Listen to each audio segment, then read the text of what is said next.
Welcome to this personal history event hosted in collaboration with EHC, Archaeological Field Club, conversation with Martin Carver. Let me start by thanking Martin Carver for coming here and speak to us, but also, of course, our funders, including John Pickles, the Circle of Charitable Trust, and the McDonald Institute.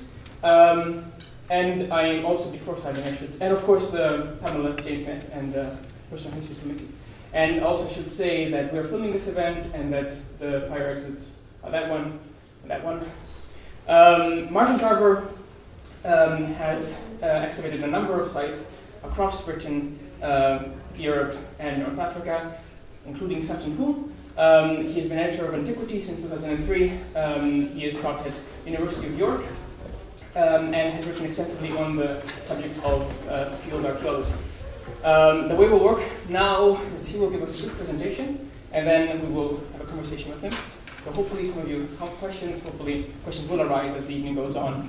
And I've been told that for the first undergraduates who ask interesting questions or decent questions, there'll be bottles of wine. So without further ado, let's welcome Martin. Thank you very much.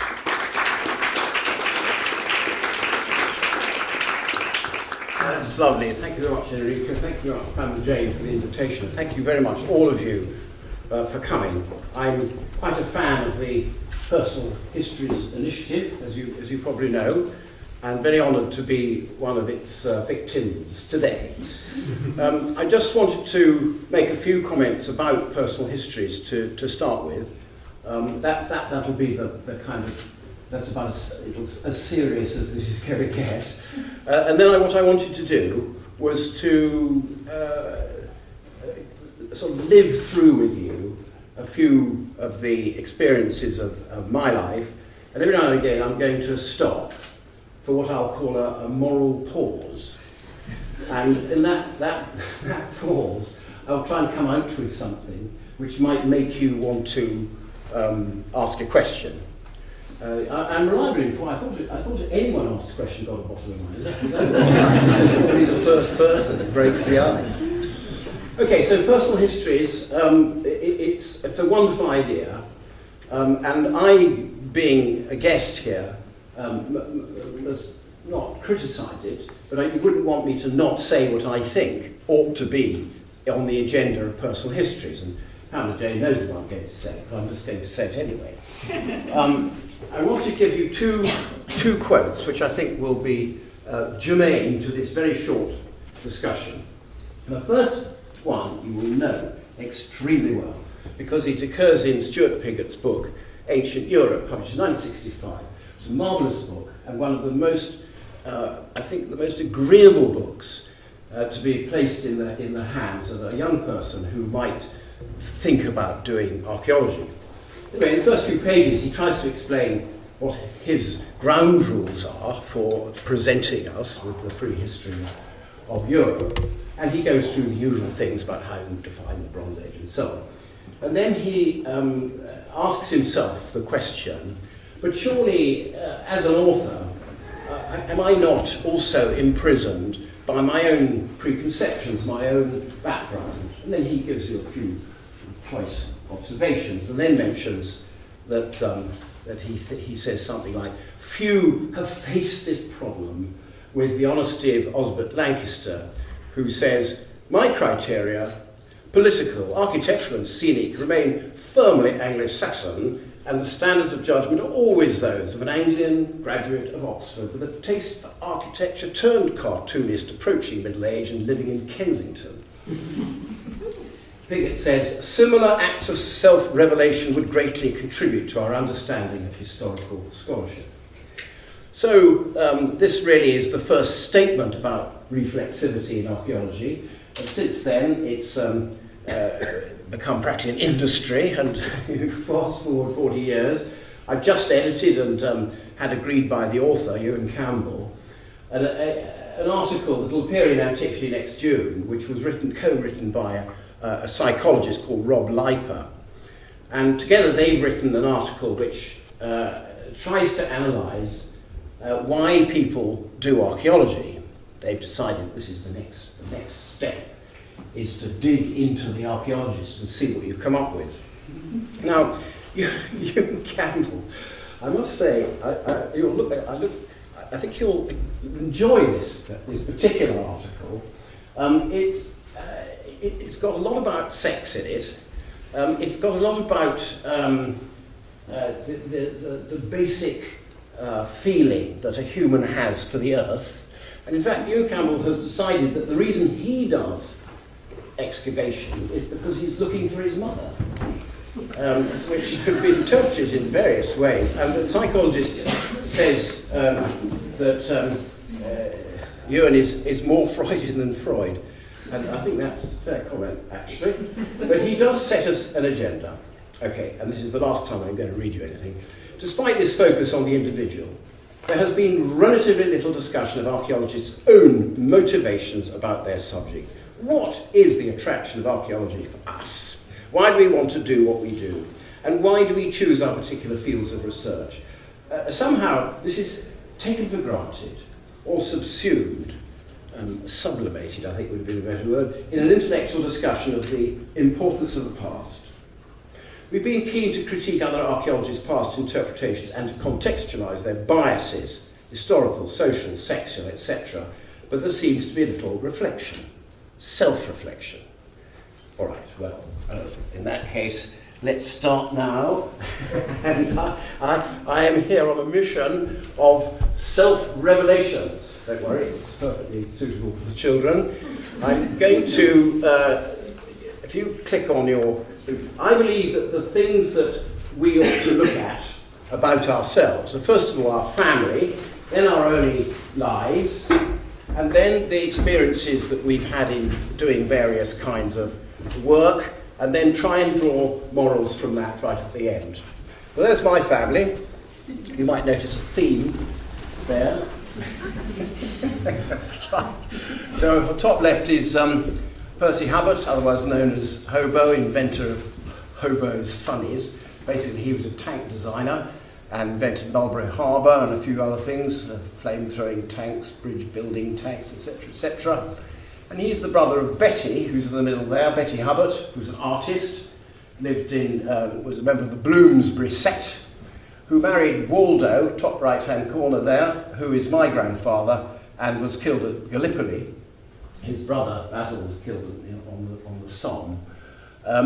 So they were all military people, and then 10 years after the war, Betty, who'd had 2 children by that time, my father and uncle, met Monty at a skiing resort and at Link, and then they got together, and he proposed to her in the Charterhouse Fives Court, where my father was at school, and unaccountably she said yes, and her friends were appalled to have this person in the family. He wasn't famous then, but he was already obnoxious, you know. It wasn't. But he had a way of organising the children who were boys at that time, and my father's very interesting on this subject because people ask him, how do you get it? Was it awful? But he didn't say it was. He just said, well, we took it all with a pinch of salt. And anyway, if there was anything completely outrageous that we were asked to do, we just simply told our mother, and then somehow the next morning he'd come down and say, well, I've changed my mind about it. and then Betty was heard to say that it was the best thing that happened to her because she was a single mother, but she wanted to be an artist. So Monty was like a sort of robust babysitter and could control the children while she went off to see her friends, who include all sorts of interesting people like A.P. Herbert, who sheltered Hobo when he ran off with his commanding officer's wife, which did his career very little good, as you can imagine. Anyway, there's underneath them is St John Philby. St John Philby was Monty's best man and related to Monty, and also related to my mother, bottom left, who's pictured marrying my father, whose dad is there. So St John Philby was the Arabist, had a notorious son called Kim, who was named after Kim in the Rudyard Kipling stories, who, as you know, was a famous spy. But all the time he was in in MI5. No one worked out why he was called Kim, but eventually they did. So if you don't know about Kim Philby, no one talks about him. He spied for the Russians for a long time and then fled to Russia, where he died in the arms of his fifth wife. And bottom right-hand corner there is Mike Carver, who isn't directly, well, he is related to me, but not much more distantly, but I owe him a lot. So him and Hobo were my sort of patrons in the army. Well, I was educated in India and in Hong Kong, and also at boarding schools in England, just like most army families. And then when I got to 17, I found myself in the army. You can ask me how later. It was a mystery to me too. Next one, please. Here I am in the army, top left, and a slightly later photograph with one of my ferrets. I had a lot of those on my cars. And those are the places I serve. I'm not going to tell you all about that, but if you're interested, I will. The question, though, is, and here is moral pause number one, what was the use of this period? I was in the army, I have to tell you, I was in the army for 15 years. So I went to Sandhurst at 17, so I had my first command at 19, and I left when I was 31. I left to become an archaeologist. The problem was, although I didn't particularly want to be in the army, I kept resigning, but I was a regular. And if you may know, if you don't, I'll just tell you this, if you sign on as a regular, that means they've got you forever. So when it says regular or short service or whatever, try and avoid signing opposite the regular one, because that means they keep you. They keep you until the numbers are right for your age group. In my case, that was quite a long stint, but I enjoyed it. I have to say, I really enjoyed it. But I got out because I was promoted to adjutant, and my whatever he is, third cousin twice removed, Michael Carver, was head of the army. So he came to inspect us and said, "I can't believe this. I understand that, in spite of all the success, you want to leave. You want to leave the army. Is that right?" I said, "Yes, I do." And he said, "Well, now why is that?" I said, "Because I'm bored." And I thought, that's not tactful, is it? He's meant to be helping him. So he said, "Yes, how old are you?" I told him, and he said, yes, I understand you completely. I was very bored at your age. But that was 1938, and the next year, things really looked up. So I said, what do you think about it next year? And he said, "No, it's going to be terrible. If you get out if I were you, I will help you." And he did. He arranged, as only the army can, a sort of fictitious posting where I went to London and spent my time in the British Museum. Well, at that time, I was Monty's only living relative who was still in the army, so I paid him a visit, as I often did, and he said, "Well, I've been told that actually you're rather a poor officer in peacetime." So I thought, that's a sort of compliment. I'll work with it, but I think that's a compliment. He said, "What are you going to do?" I said, "I'm going to be an archaeologist." "Anything like it?" I said, "No, not really. I don't know anything about it, but I'm learning." And in fact, I had been learning. Now, it came about like this, so this is the question. Why do you want to be an archaeologist that everybody loves to ask you? And I'm sure you're all being asked it over and over again. Why do you want to do archaeology? And the answer's, in my case, quite... I don't know whether it's interesting or not, but it certainly it is what has powered me always through this time. Come and sit down. Sit down in front row. I promise not to spit. Basically, when I was at school, I did classics, and my parents thought I should do science, and that's what parents do. That's what they like. And then I wanted to do literature, which they didn't approve of either. So I did it myself. And I read all the poetry that was in the school library, and I found that I was getting earlier and earlier. So I started off with wasteland, things like that, and I gradually headed back to Amira and Taliesin, and I love this early poetry. That is how I got interested in the period. So I didn't get interested in archaeology at all. I got interested actually in the 7th century, where I more or less stayed, while I've been an archaeologist. So I've been interested in that period. And I'm still rather fascinated by the whole of that period, 5th to 8th century in Europe. It seems to me to be the one time in Europe's history which wasn't totally dominated by an overarching ideological empire. In other words, it was chaos. And that's what I think life should be. Not hurtful chaos, but liberated chaos. So I'm an admirer of that period, and I'm an admirer of its art. I'm glad to see others are now admiring the art, that's good too. But for us who've been involved all the time, it has a certain magic about it. So that's really why I decided to try and become an archaeologist. Now we'll have our pause. Does anyone want to ask me any questions? Well, so far, just as a relief from my talking, I shall have a glass of water. They can be, by the way, this is personal histories. You're allowed to ask anything as personal as you like. I can always say, I'd rather not go there. But it doesn't matter to me. The whole idea is for you to dig. You've got to dig deep.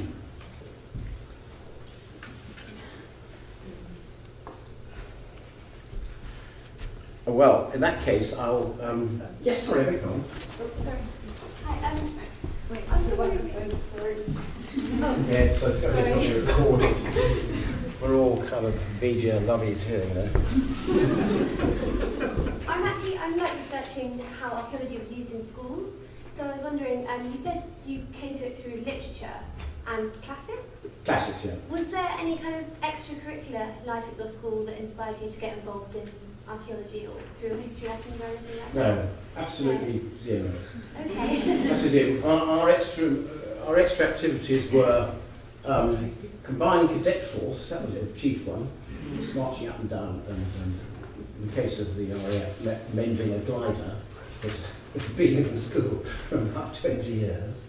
But no, nothing like that. We had a music club, I was a member of the music club, but there was no hint that archaeology was interesting. I mean, our classics master, as mine was called Ernie Entwistle, I had Bobby Agley, followed by Ernie Entwistle, and they were great, but they were very poetic. They weren't really interested in anything solid like a monument. I don't remember being shown a single picture of a monument all through my classics course. So, but you know, that's 1950s. Everything's better now, isn't it? Any others? Right, let's go. Let's join the other. Sorry, Yeah. yeah. No, that's okay. I was just going to ask, looking at your slide there and all the different places that you were stationed, Yeah. how did that influence all those different kinds of coming into, see the diversity of different cultures there? Yeah. How did that influence your decision to follow archaeology, or did it, rather than actually anthropology even? Yes. Well, except for Scotland, possibly Germany, all those places were British colonies, which were being decolonised. So the circumstances of our presence were not all that charming. You know, it was actually very, very different. There was a lot of what did we call it? IS, I think we called it then. It's when they put mines on the roads and things like that. So there was quite a lot of. At Aden, they captured 2 officers and cut their heads off, put them on poles, which irritated the daily sketch no end, you can imagine. So it was quite a harsh environment from the point of view of why you were there. And you could see I'd be asking myself those kinds of questions. But when we were in Aden, we were posted up country to Macaris, then to Atak, which is right on the edge of the empty quarter, maybe about 200 miles away from the edge of it. But our patrols used to go to the empty quarter to see if anything was happening there, and to see if the various powers, which are a huge number, competing to fill the vacuum, if any of them were on the move. And I found a settlement called Nakab el Hajar, which was a long promontory, 13th century ruins, but pretty good ruins, and pottery everywhere, pottery knee-deep, inscriptions everywhere. I thought, wow, this is interesting. So I loaded up my armoured car with the pottery and anything else that would fit in it, and drove back the 200 miles to the base camp, which is Attic. It was a big brown tent, and where we sat and played cards and drank. Didn't have much to do, and listened to whatever the forerunner to Radio 1 was. And I did a little museum display on one of the mess tables, just sort of laid all that pottery. I recognise that. But I wasn't able to date it very well. And then one day the guy from, who was he? It was Peter, Robin, no, those other days. He was head of the Palestine, what's it called? Palestine Fund. Palestine Exploration Fund. Exactly, Palestine Exploration Fund. I remember then. He's a nice guy. I went on a 100-mile camel patrol with him. That's quite a long patrol. You have to like somebody quite a lot, to walk with them every day for 7 days. But anyway, he Stephen Day, that's what it's called, and he said, "This is outrageous, you've been robbing sites." I said, "Well, sorry about that." He said, "Well, don't put it back." I said, "Like, we can't just drive anywhere in our armoured cars. You have to wait until there's a mission, then we'll go and take it back." I said, "Oh, all right." And anyway, he told me all about it, so I could put some labels up in my museum. Well, I'm not very interested in museums, I have to say, so don't think this is going to be a revelation about them. I just, I got quite intrigued by it, yes. So my travels did enliven the idea. But you see, it's also, when you're in the army, you're outside all the time. You're outside and you're dealing with people, you're dealing with problems. And also, you get, these are things that the army did for me. I only know it now. I didn't know it before. Firstly, you don't really worry when things go wrong, because they go wrong every day, all the time, and sometimes quite seriously. So you sort of adopt an attitude to fate, which is that it's something that's malign, but you're in partnership with it. You can influence it by being a bit more efficient, and also by planning ahead. So it taught me that. It taught me as well that you need to make everything as simple as possible. People don't like being befuddled, and when you're giving orders or making a battle plan or something like that, it's really important not to make it very long. I mean, Monty's were only one page. He didn't put anything else in there because quite rightly he thought no one would remember what was on it. And so, they taught us how to give lectures in typical army style. Tell them what you're going to tell them what you told them. That's all you have to learn. You see, that fits on one side of the paper as well. More or less what I'm doing tonight. I'll get out of the habit. It also got me to get up early because I had to have some of my day to myself. And you work incredibly hard when you're working, and then you play very hard after that. So the only bit of the day is between about 5 o'clock and 8 o'clock, up those 3 hours. And that's what I do to this very day. I just can't get out of the habit.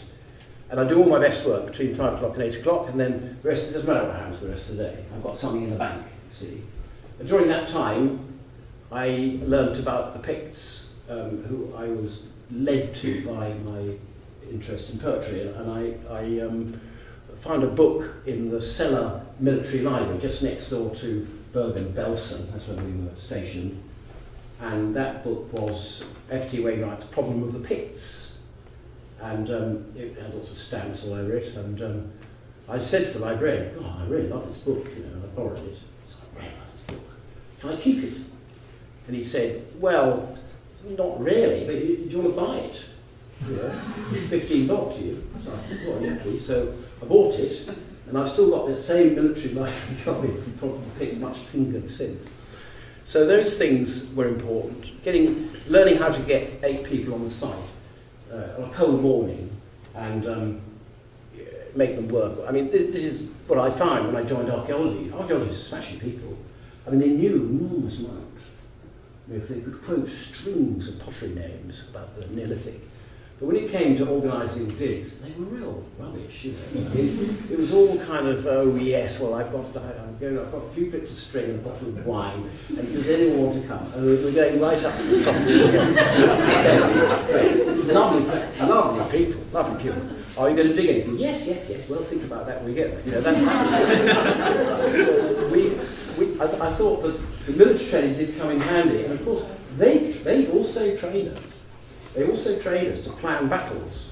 We had a thing called SMEAC, Situation, Mission, Execution, Administration, and Communication.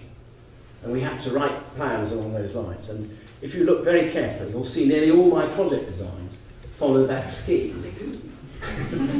So before design was popular, we were doing it in the West Midlands, because I didn't know another way of getting organised. So I think I owe it quite a lot, really, although I didn't appreciate it when I left. When I left was very traumatic. Next one, please. So here are some pictures of digs. This is the second dig. First dig I was on was Lower Brook Street in Winchester. Lots of people there. It was a very good dig. It was with Martin Biddle, but I outranked him. He was in the tag regiment. So I had to keep him under control. And then I went to Charlton. Here is my house and my Gruben house, and there's my car.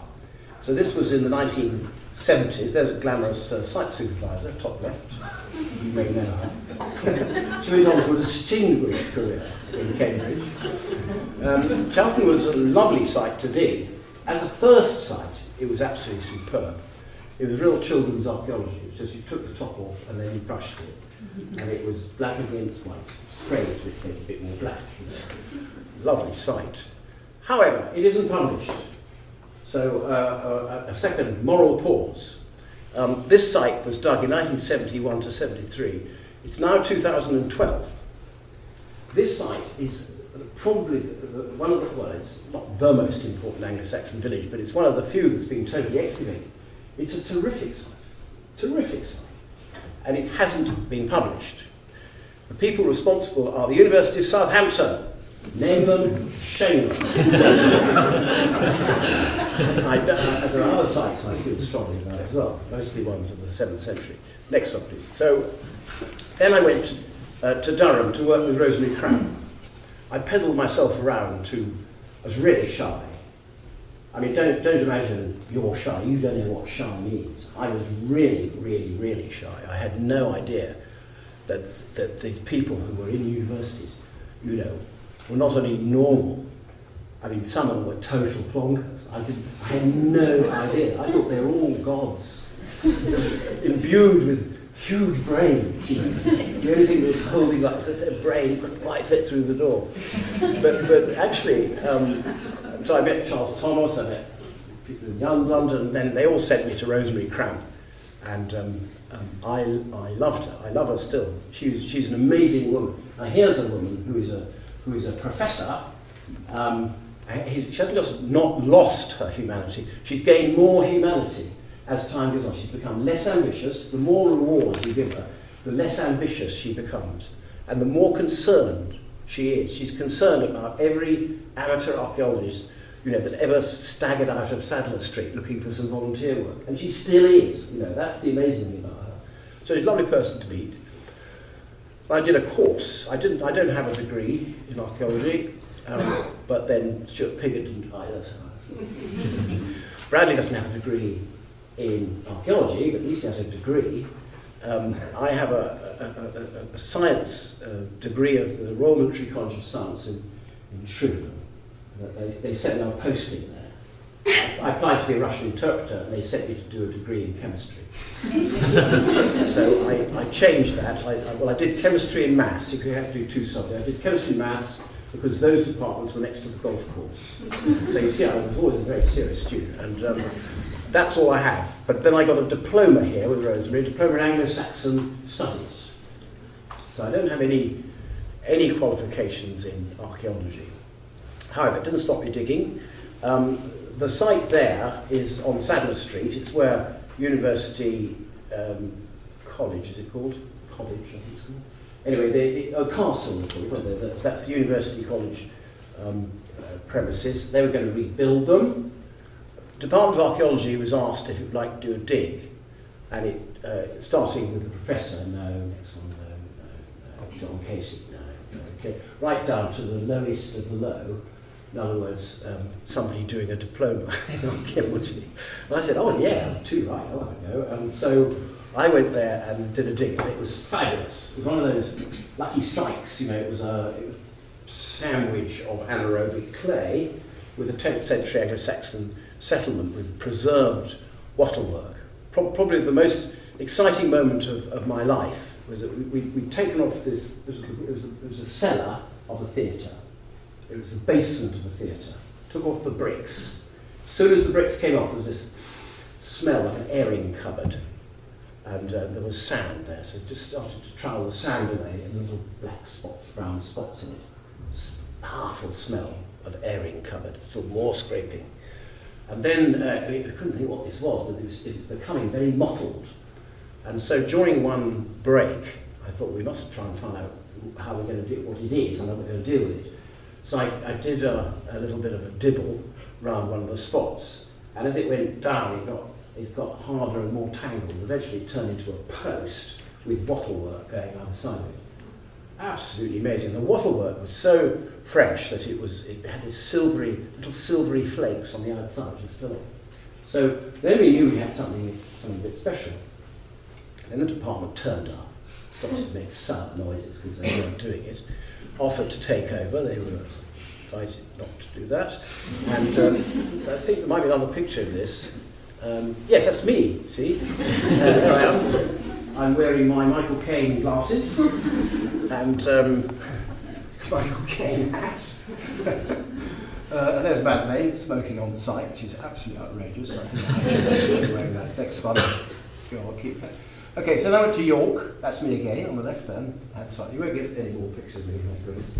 But that one is me working in Bishop Hill. Now what happened was that Peter Adman, who was directing Charlton at that time, he sort of quite liked me. He didn't really know whether he liked me. I had a very sort of odd relationship. A bit like with a schoolmaster. You know how when you're at school and there's somebody you admire, but they don't seem to be admiring you very much. And you think, what's wrong with them?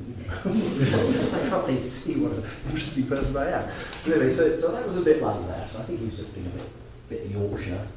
But I managed to get the right side of him because my parents, who really hated the idea of archaeology, they were very, very cross with me for leaving the army and then again for getting divorced. That was a terrible thing. 2 terrible things to do in 3 years. But they came to look at Charlton. They thought, well, we're going to have a look at Charlton, see what it looks like. And their car drove right up to the edge of the... They didn't park the car park, right up. They thought they were on some sort of imperial visits. They went right up, parked on the edge, they got out, and I was with a row of diggers trying to extract a section. We solidified a section, trying to take it out of the trench. And my mother walked straight across the site to where I was, and as she came, she said, Martin, we're here, Martin! I didn't quite know where to put myself. So, anyway, so I had to stop what I was doing and show them around. I showed them around. They were so grumpy. So grumpy. What house? These little holes are where posts were. They're just little holes. You're making that up. Well, do you see that there's a shape? Well, yes, there would be. No, a shape like a house. Oh, I suppose so. Anyway, how much longer? So I talked them all around, and in the middle of the site was a wooden hut with a big plan on it. I thought, well, they won't be able to resist this plan. My father's an engineer. Inside the hut was Peter Adman typing away some interim. So I showed my parents the plan and said, this is, look at it, it's a whole village, Anglo-Saxon village. House, sort of village green. Isn't it good? Not rubbish. Anyway, we're off now. They actually did ask quite a few asinine questions at that point, I can't remember them. But as soon as they'd gone, got in the car, the door opened, out came Adman. My boy said, well done. Said, when you're an archaeologist, you show people around the site, you meet some of the stupidest people. They're so aggravating. I thought you handled them awfully well. They're my parents. Never had any more trouble with him. Anyway, he gave me a job at York, Bishop Hill Senior. There I am, digging with a bunch of draft dodgers. Americans were not that keen on Vietnam, understandably, and a lot of them decided to stay they came out as volunteers, and decided to stay. And we did our best to keep them too, I have to say. Very good archaeologists, and great fun. We had a lot of fun. Next one, please. So, I went to the West Midlands. How did that happen? Well, I sort of got friendly with Philip Ratz, who was in Birmingham, being a lecturer in archaeology. And Philip was somebody who liked helping people, liked helping people's careers.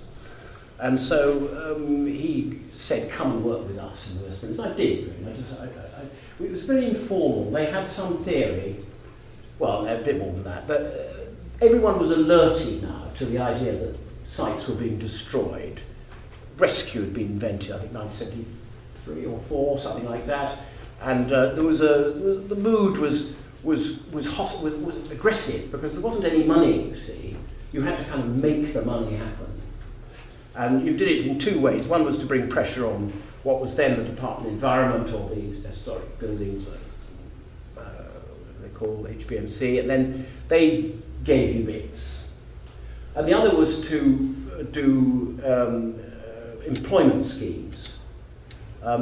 Stafford, this is where we are now, this was mainly done by under 16s, actually. I think it was legal, I never really found out. We were doing a thing called the Youth Opportunities Programme, and it was for school leavers, and they could come and work with us. They were great, actually. They didn't like the snowy mornings, but they were really good at troweling. And we had people who were artists who had put on an exhibition. And they really got into the idea that archaeology is somewhere where you do things for your own city. You do things for your own public. And they got a huge buzz out of this. You know, from being on the receiving end of a teacher, they became the people who explained to the public what had been found. And it was tremendously empowering for them, I think. They also got paid a bit. Okay, keep going. And that's where we found all this Stafford ware, which was an exciting discovery at the time. Lots of orange pottery, next one, and then made up a yarn about it. That this had been, well, we knew it was a foundation of Athelflaed, Lady of the Mercians. I'm quite a fan of Athelflaed, by the way. And are you listening to the Radio 3 Anglo-Saxon portraits? If not, why not? I'll say myself. Well, here's a little advertisement. They're on at 11:15, just as you're going to bed after watching television. And these are all about individuals who were Anglo-Saxons. Very, very nice series. And I did Athelflaed, Lady of the Mercians, who founded Stafford. We thought we located the Burr. We located a kind of workshop area off the Burr, so that it seemed to me that they were imitating the Romans in building a fort and then having a vicus. And they're also imitating the Romans in having Roman-type pottery and Roman-type coins. So that was, I think, quite interesting. Next one, please. So I broadened my horizons at Birmingham, meeting people in the department. When we moved we had this rough and ready, well, basically I worked for something called WEMRAP, which turned out to be illegal because it wasn't paying any tax. Being an honest person, I tried to pay tax, which then shocked the entire system, which they never forgave me. Quite right, I wouldn't have forgiven myself, I think they're so stupid. But anyway, we then had to dismember. We had to disband, and we were put into, I was asked where I wanted to go, Would I like to go to a county council? No. District? No, I wouldn't. Would you like to be a commercial company? No. What do you want then? I said, well, I want to go to a university, because archaeology is a university subject, in case you didn't know. He said, yeah, well, most of us do archaeology at university. Now we're in English Heritage, now we're in the county council, now we've moved on from there. You don't want to go back to university. I said, well, university, you may be surprised to know, also has grown-ups in it. It has researchers. And so really, that is, what we are doing is research. You may call it rescue if you like, but what we're doing is research. It's an old chestnut, I know. But the point is, we all had to fight it. We had to fight it all the time. Every time you moved, every time you had another chance at a job, at any kind of security, it's the same old battle. Why aren't you working for the heritage industry? What is this research? It's not going to pay. I say, yeah, but if what we do isn't research, then don't let's do it. Let's not do it at all. Let's just fill the siting. Why not? Because we're going to accumulate data. It's not up to us to know what it means. Just accumulate the data. Now, you can see that was offensive to somebody like myself, who joined archaeology essentially to be a writer. I hadn't joined to clear lots of earth and put it in barrels. I joined to tell stories. That's what I joined for. That's what I'm still in archaeology for. I'm not in it because I like the power of opening vast areas and digging. I do, but that's not the reason. What the reason is that I want to write about things, and it doesn't matter whether they are grand theses about the story of Europe, 5th to 8th century, or whether they're just one small story of one village, one town, one house, even in a town. What happened in that place? Now, I think that's got to grab you. I think that's got to be interesting. If that isn't interesting, then you might have a rather bleak time in archaeology. If you're waiting for something that's going to give you a much straighter road, I think that's. I have to tell you, I mean, the reason I've come here today is for you. It isn't just an ego trip. It isn't just an ego trip. It is an ego trip, of course. It's not just an ego trip. But I've come here for you. I want to help you see that an archaeological career is actually an adventure. It's got to be an adventure. It's got to be something new each time. Each time you do something new, you have to write about it. So basically, you're incredibly lucky. I'm incredibly lucky. I'm incredibly lucky to have that chance, like to be a roving discoverer, explorer, adventurer, and writer about it. That's how I view it. I don't view myself as a civil servant. I don't really view myself as an academic. I don't ever have. But anyway, if that's something you're struggling with, then I'm the person you need to talk to. I can tell you that it works. That it will work. It will work for you. It works for me. It will work for anyone. Okay, let's keep going though. So I dug in. That's Maria Rosa. We dug in Italy. My first dig was at Minerva del Garda, where the local history teacher, Gianpietro Borgiolo, was trying to be an archaeologist, and he'd heard that I did a bit of digging, so he said, "Come and dig Minerva with me." So this was a church site. It turned out to have a Roman villa underneath it, and a lovely sequence of Roman villa to church. And there were students from the Cattolica in Milan digging on this site, about 15 of them, and I was kind of moved into the co-director mode. And then after about a week, not very long, Gianpietro said, "Well, I'm off now. I decided to become an archaeologist, so I'm going to do the concorso for the Sopranense of Milan. In other words, take the exam in order to become an inspector of archaeology in Lombardia." And anyway, to cut a long story short, he came second, so he was able to select his territory that he looked after.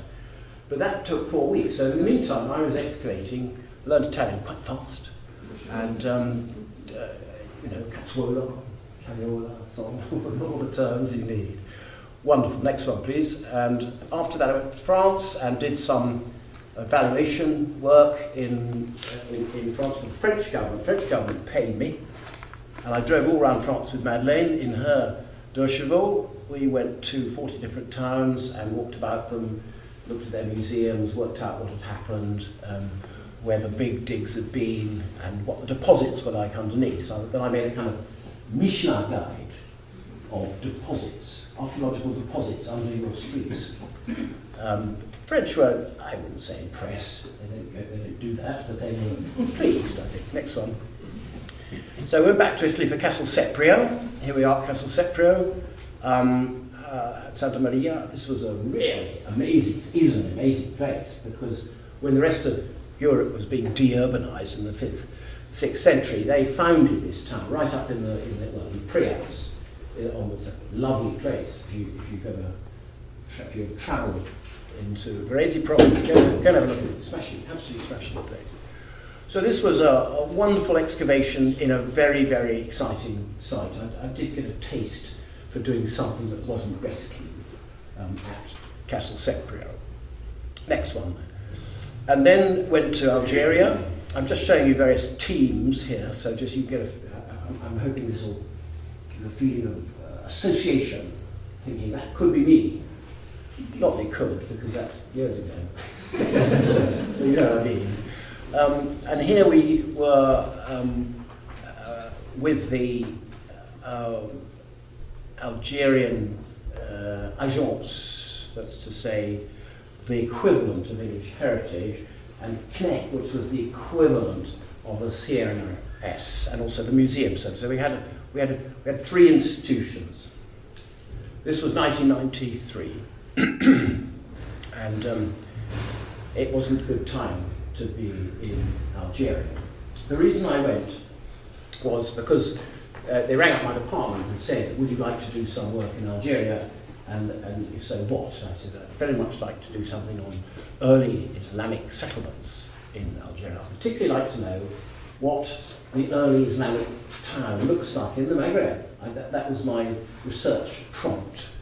And I gathered that there's a place called Ashir, and there's Tiaret, and so on. These were places whose existence was known, and they were thought to have started sometime in the 7th, maybe as early as the 7th century, but more likely the early 8th. And so we were introduced to the Algerian colleagues. Did a first season, quite well. We evaluated Ashir and Benya, various other sites around there. And then things went a bit sour. The government broke up into factions, and the FIS, as they were called, which was an Islamic fundamentalist group, took over most of the agencies of state, and then set about trying to dismantle our particular project. And our particular project was all right, and we were bringing money in, and also we were trying to display the town, because that's what we were asked to do. Is there any potential for tourism and so on? So that's what we tried to do. And I was, from a research point of view, I was trying to look at the tremendous achievements of the Arabs when they came through the Maghreb, of introducing oranges, lemons, spinach, cotton. All these things were introduced from the east because of this extraordinary outreach that they created, and looking for canats, these underground irrigation systems that had little rings and holes in the desert. Really, I mean, it's a fascinating area and a topic of enormous importance. And in fact, ever since I went there, I've been championing Islamic archaeology, desperately trying to appoint people as Islamic archaeology lecturers in my department without much success, and no one else has had much more. There's been 1 or 2, but on the whole, the thing has stayed very history-based.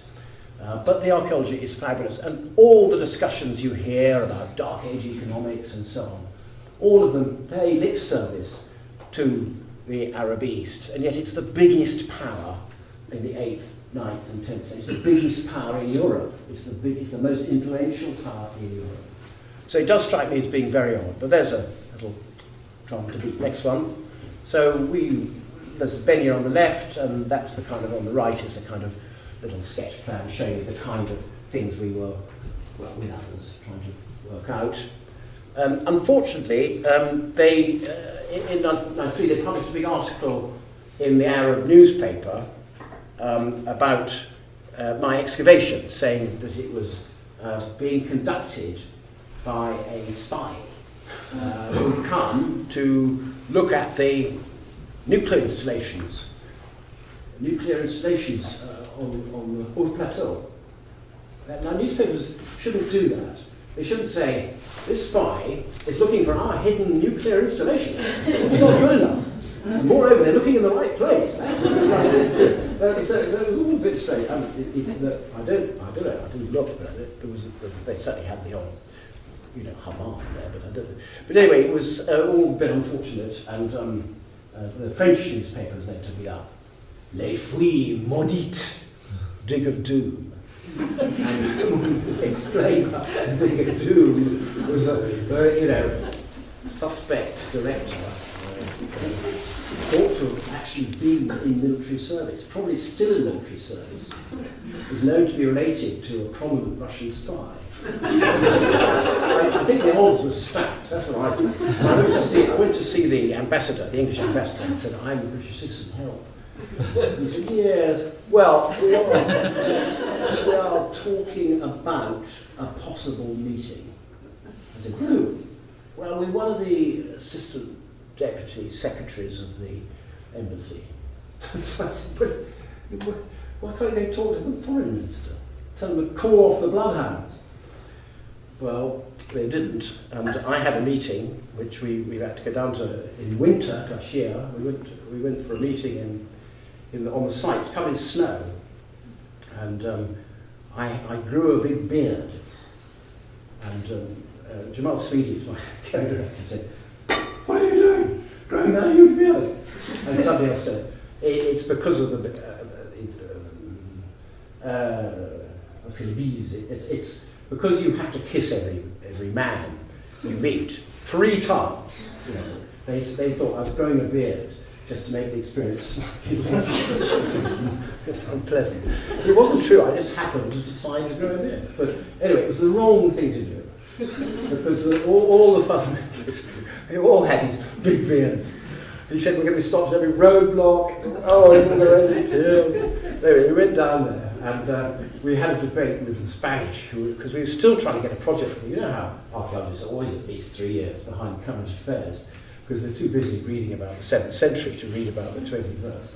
But there we were, anyway, and in the bitter cold, we were trying to have a meeting, and no one really organised anything. So we were in the old fines shed, snow everywhere, trying to work out how we were going to make this project work. Everyone was so cold, they weren't making any sense. Well, the fines shed had been converted into a kind of hostel. So we had one oil fire, one of those circular ones that makes a pattern on the ceiling, and we were all sitting around. So I said, right, let's all go to bed and have the meeting in bed.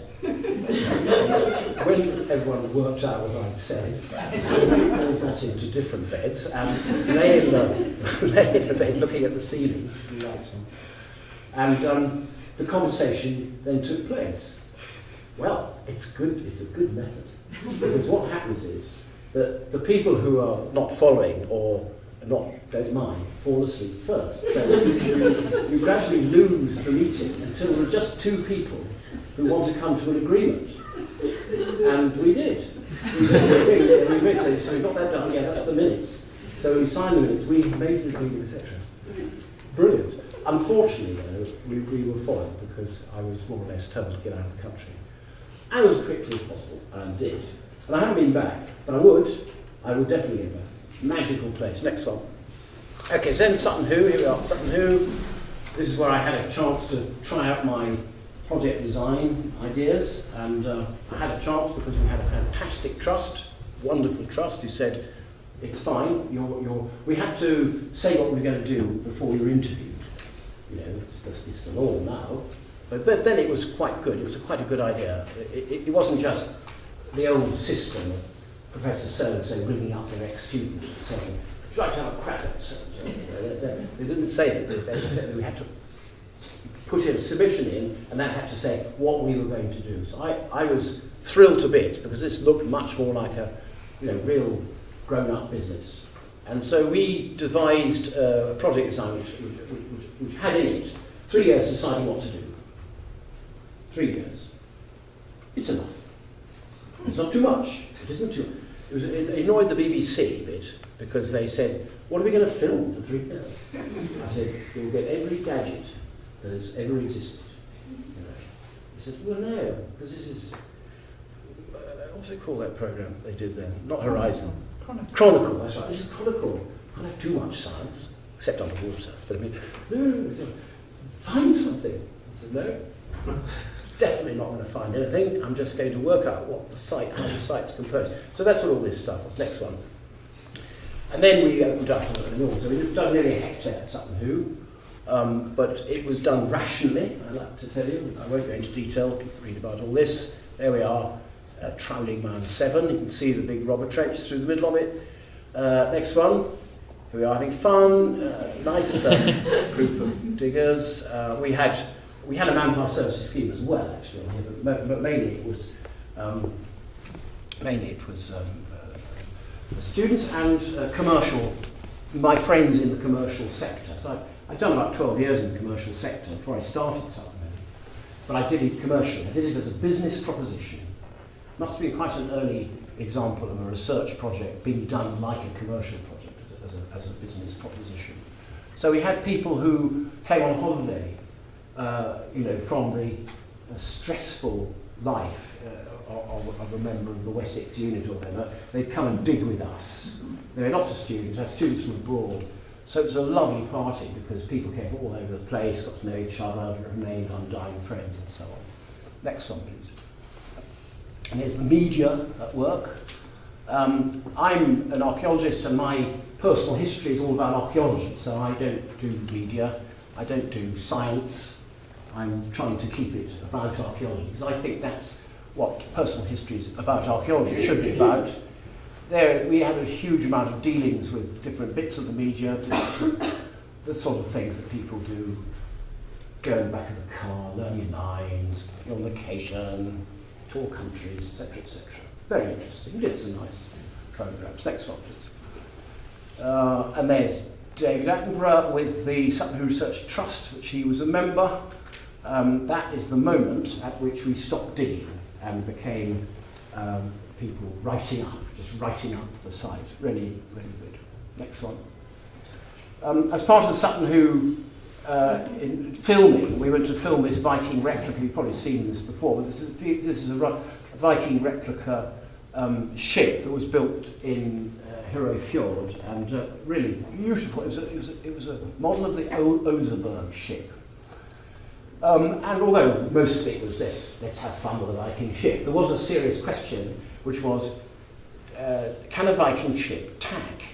I think they don't have a keel, and they have an oar that sticks along the side. So, prima facie, they can't tack. Now, if they can't tack, then every Viking ship has to have at least 20 oarsmen in order to row when the wind is not in your favour. But if you can tack, or even make slightly to the wind, then you can cut down the number of crew and increase the amount of cargo.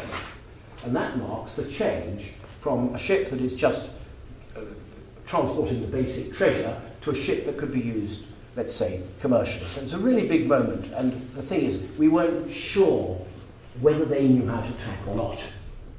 So, Oseberg had it didn't have a mast, it had a little stump of the mast, so we had to invent the height of the mast wrongly, it happens, and then that gave it the height of the sail, and then there was a sort of stick, which they called the tacking spar, which they pushed out the throat of the sail, next one, and that's what happened. So basically the ship capsized. It actually capsized quite slowly. I mean, what happened was that there was the sheet, the rope that is attached to the sail, it was held by young Goodall, whose daughter was on the tiller. He was just trying to sail them. And when they made to windward, we tried to get to windward, it started to turn the boat over, but also dragged him across the deck like that. Very interesting. But unfortunately, he thought, well, stuff this, and then he put it into a cleat. So the next time it happened, we went, very, very slowly, splosh, like that. There am I. I'm now poised, and even posing on the side of the ship. I'm waiting for the camera crew to catch up here. and I had my position already, well, all right. That was anyway, it only lasted 15 seconds. The whole ship disappeared underwater. Lots of ropes rushing around. Next one. There's the BBC producer. Raised that lift going down for the 8th time. Next one, please. And that's what you see. That's how you know there's been a Viking ship in the area. There is a life raft there, but there were no. We weren't wearing life vests, you see. Apart from Ray. Ray had a designer life vest, body-fitting designer life vest. The rest of us were just wearing wellies and hoping for the best, I dare say. And so we're there in the. This is the second time, fourth time that I nearly died. It was held, life expectancy, I don't know, 6 minutes, I think. And there's lots of wood. There's all the oars, and then all the bits of wood that had come out of the boat. So we held on to those. And as I held on to those, and I saw this white cylinder. Do you see the white cylinder? That's the life raft. It's meant to spring open when it hits the water. But instead of that, it rolled along like the Barnes Wallace. And I said, I shall now save everyone. So I gave the instructions to my limbs. Nothing happened. I said, "Come on, swim." Nothing. Absolutely. I was all completely like, sort of. But brain was very clear, so it was giving out instructions to a body that no longer functioned. And what happens to you is your body gradually goes to sleep, and then your mind follows. And so what was being shouted at us in the water was, "Stay awake!" As you drop off your plank, and that's how you drown. So we were shouted at, and a good thing too. And then the ferry came up. Ferry came up to rescue us, and then the camera crew came. They'd been way back, you see, trying to take a photograph of our Viking ship turning against the background. It's a very honourable profession. They like to do things well if they can. And that was what they saw, so they panicked badly because the ship's no longer there. I think there might be another. I don't know if there's another one. No, before we go, I want another moral pause now. Is that all right? You okay for time? When have we got to stop? Maybe about 5 to 6. Okay. My moral pause is about being an excavator, being a digger, and being an archaeologist, and being the kind of archaeologist that I was trying to suggest to you earlier. This is a wonderful profession. The active field archaeology is a fantastic profession, absolutely wonderful. So you're not necessarily in university, although you can practice in university too. However, it's how the team is handled. This is something that I wanted to, or how it handles itself. Something I wanted to talk to you a bit about, or get your ideas on, I should say. Most of the professions you know, everybody has a kind of job title. And that job title is something or other. If you're in the county council, or if you're in a museum, or if you're in a university, any institution gives you a title, and that title, a salary comes with it. But if you're in a more adventurous kind of profession, like, say, show business, then you have to have other methods of relating to each other. After all, you're very close to each other in lots of ways, but you're also in competition to each other. So let's talk about sex, about that. It's to do with the... Don't look so blank, you know what sex is. Right, well, let's not talk about sex. Let's talk about loving partnerships. That's what I prefer to talk about in a way. It has sex in it, but it isn't. That's not the reason that these things build up. Okay. Now, it's often possible to mislead people when I get onto this particular hobby horse, but I hope I won't mislead you. I think these partnerships, they're often between men and women, but not exclusively. I think these partnerships are immensely valued and largely unrecognised. I think there is no mechanism for saying what happened on in these projects. The real problem is the prurience of society, which doesn't want to hear about you being too closely associated with anyone unless you're married to them. You can only be married to one person at a time under English law, but you don't only do one project, you do lots of different projects.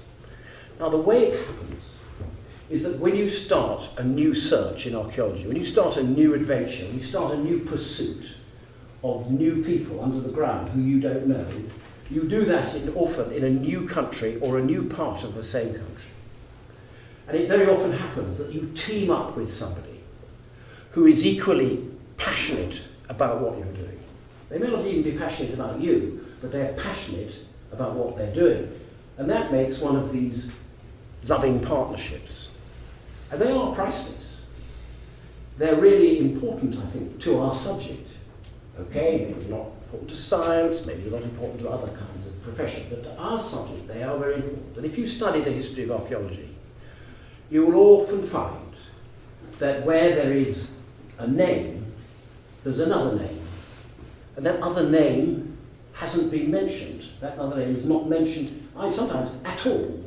Probably at all sometimes, but sometimes it's mentioned in a sort of a cursory way. Not left out because that would be ridiculous, but not made too much of because people gossip it. Now, I have to tell you, people will gossip anyway. They'll gossip anyway. They don't wait to see if something's true. They don't need any evidence. They'll always gossip.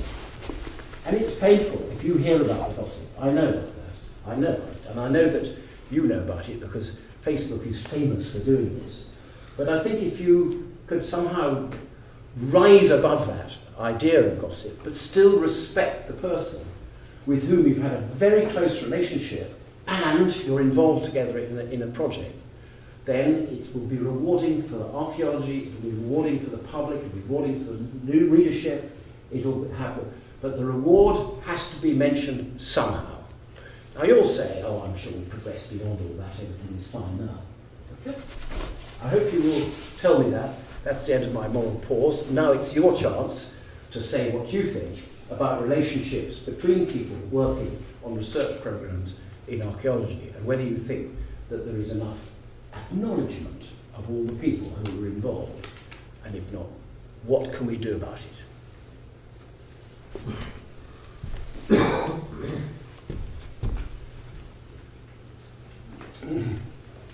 Nothing you say in this room need go outside it. And nor will I remember what it is. Yeah. Don't you think that this is the case in other scientific fields as well, not just archaeology? I think there's more jealousy. I think there's competition and jealousy, but this is not, I think we're unusual in this. I have never, yes, I've come across sexual jealousy, but not jealousy of the project. I have found that the people I work with, even if they're hating each other, have huge loyalty to the project. And so it's how that is acknowledged that I'm concerned about it. You know, I put lists, people's thanks to so and so and so. I've also invented a new term, which is based on research by. But what I don't have a term for is inspired through the loving partnership of X. And I don't know how to acknowledge that. And I don't trust anyone to find it out. And it grieves me a lot, you know. So I would like to know whether there's any way out of this situation. But yes, of course, there's professional jealousy. I think particularly amongst academics. I think diggers are not quite as bad. Well, I was thinking more of, projects which are done by several people, but they don't all get acknowledged. Yeah. And it's not jealousy, it's just that's the way. I didn't think that happened in science, because whenever I get a scientific paper, particularly, it's got about 42 names on it. So everybody's been acknowledged, even people who weren't there. So, anyway, I'm still campaigning to say that I think this is a special archaeological problem, but of course I could easily be wrong, because I don't know enough about it. Any other contributions, please? I think sorry. I'm feeling that you may be wrong. Because, Can you hear it? yeah, it's reported that, in fact, a lot of Einstein's work was actually his wife's work. So, I mean, here again, we have a partnership. Right. And an unacknowledged partner who probably did the donkey work. Right. And it has also happened, for example, with the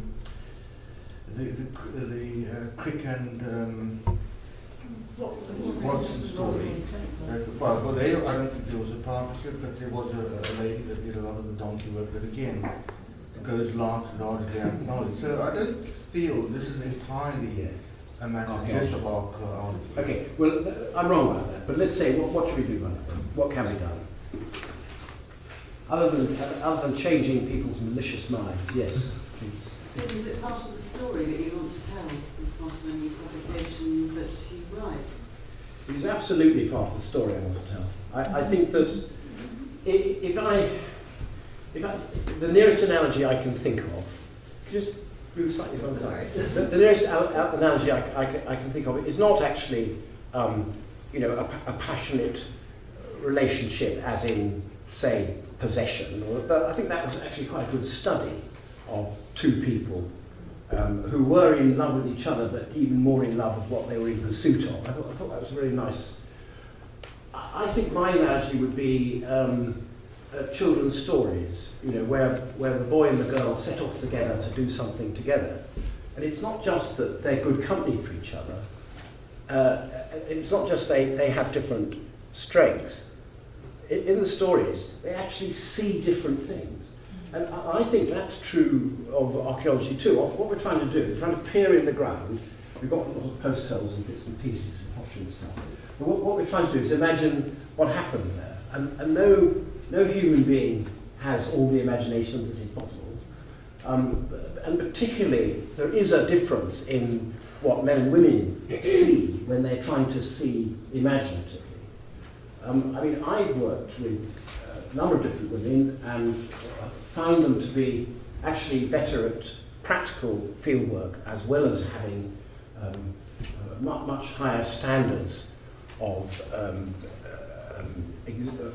precision than me. I mean, they're all the best recorders I know women, and all the best travelers I know women. But also, when it comes to interpretation, it isn't just that they, the ones I know do tend to keep me in hand rather than anything else. But it's not just that. They're seeing differently. You may say, yeah, but any two people, okay, fine. I'm not saying any two people couldn't do it as well, but I'm just thinking it often is two. It often is two, because you need to be very close to them so that anything can be said, without being held accountable for it. And that seems to me to be the basis of mental exploration. I do believe it's true, and I don't quite know how it should be done, except maybe it would be good to see more men and women coupled on, use my own words judiciously, on the title of excavation reports.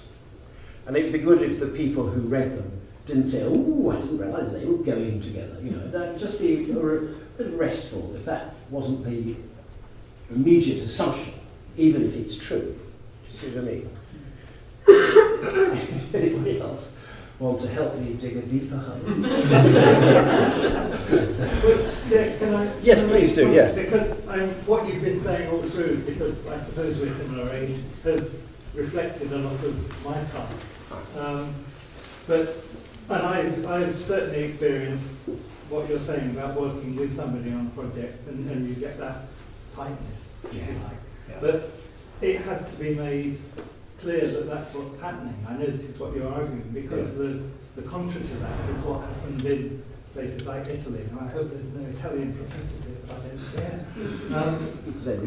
where their name goes on the paper, yes, regardless. Yes. And I've got a German student working with me at the moment who had a story that she and somebody were finishing a report, and the professor came along and said, "Oh, my daughter needs a publication. Put her name on the paper," and there it was. Yes, that's terrible. It needs to be made clear. That's terrible. I think we've got on with better. I think the scientists actually have done better than us in some ways, because with us big paper, they put the percentage owed to each author. That's interesting. But it's a bit sciencey. I'd rather have express other kinds of friend, like based on research by, or inspired by, even. I'd like that to be legitimate. Anyway, I've said enough about that. Let's race to our conclusion. First of all, this is Portman Hall. I'll keep going. It's just another dig. Quite an interesting one. Lots of goodies. Next one. Here's Madeleine giving the field school. This is a field school. You know, you haven't had a single picture of her without a cigarette in her hand. I think there is one. Okay, next one, please. Okay, so then that was my first two careers. The next two are going to be very fast. The first career was Army Officer. Second career was being a freelance digger. So I was quite a long time being I was a commercial archaeologist before there was commercial archaeology, and I stayed in it long enough for it to become more or less respectable, I think. And then I was kind of plucked out of the air to come and be professor at York. And I was told to apply by quite a few people, and I thought that was a ridiculous idea. I said, well, why? I don't have a degree in archaeology, I'm hopeless, I like digging anyway. They said, try it. So this is a story which might help you if you're feeling a bit sort of reticent about applying for a chair. Don't ever resist. Always do it. Okay. So I went there, was interviewed with a whole lot of very illustrious folk, which I won't mention, and they interviewed me and asked me lots of hard questions, gave me a hard time. And at the end of that, somebody said, "Oh, well, that's your strengths. Good. That's your strength. So what do you think your weaknesses are?" I wasn't prepared for this question. I should have been. So I said, "Well, my first weakness is that I've never taught an undergraduate." It was a sort of it was a heavy silence. And people shifted around. They also hadn't noticed. They hadn't read the CV.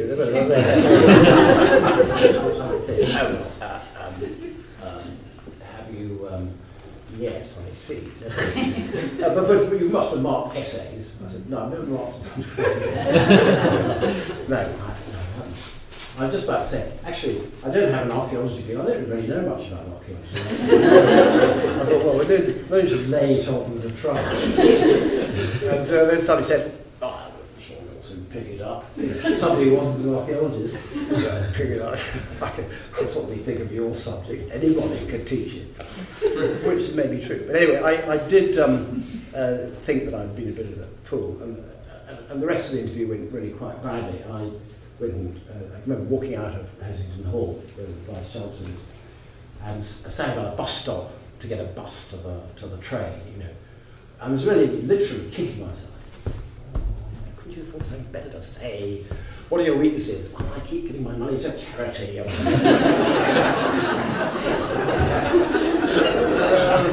just have to say, I don't know what I'm doing, otherwise it's fine. So I got back home and telephone rang, and that was the registrar. And he said, I think we'd like to give you this job if you'd like to have it. And I said, do you know who you're talking to? So, it's you, Martin, isn't it? I said, well, yeah, it is, but what it, sure you want me? He said, yeah, it's unanimous. So they may have wanted something who, they may have wanted all sorts of things. You can't tell. You can't tell. That's the moral. That's the next moral pause. You cannot tell. If you want a job, apply for it. Well, what have you got to lose? Well, not being interviewed is always not enough, but if you get interviewed, you've got nothing to lose. It's something that you should always do. If you can get interviewed, get practice at interviewing, make a thing. You don't know what's going to happen. They may discover terrible things about the other candidates. The other candidates are waiting by in the coffee room, and there's all these very famous people in there. Famous people, I haven't got a hope in hell. You go in there, and also that interview gives you 1, 2, 3 new referees. So it's always worth it. Always worth it. And even if you feel you're unqualified and you really don't know why you're there, it's still worth going. I spent 22 years at York, and the first 2 years were terrible. I I mean, I really did realise how incredibly ignorant I am. I mean, even teaching Philip Rantz's undergraduate degree, which is one of the most eccentric ever devised, I still had a huge job catching up with it, I really did. So I worked like anything, and I was quite stressed. But I sort of came out of it, and why? Because the students are brilliant. The students are really, they're such lovely people, they want you to succeed. They don't want you to fail. It's not like being a teacher. They really do, and they want you to be nice and clear and tell them what to read, and then when they tell you things you didn't know and you're visibly excited, they get just the same buzz as you do if you're a teacher, lecturer, you're teaching students, they really love it, you think, hey, it's good. And they get the buzz too when they tell you things. So I think it's a great career.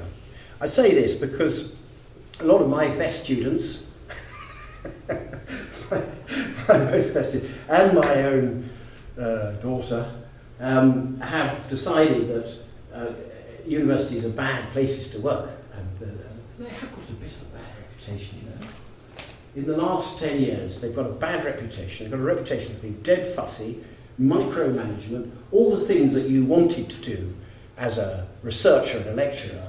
But enjoy that freedom of thought, enjoy that sense of adventure.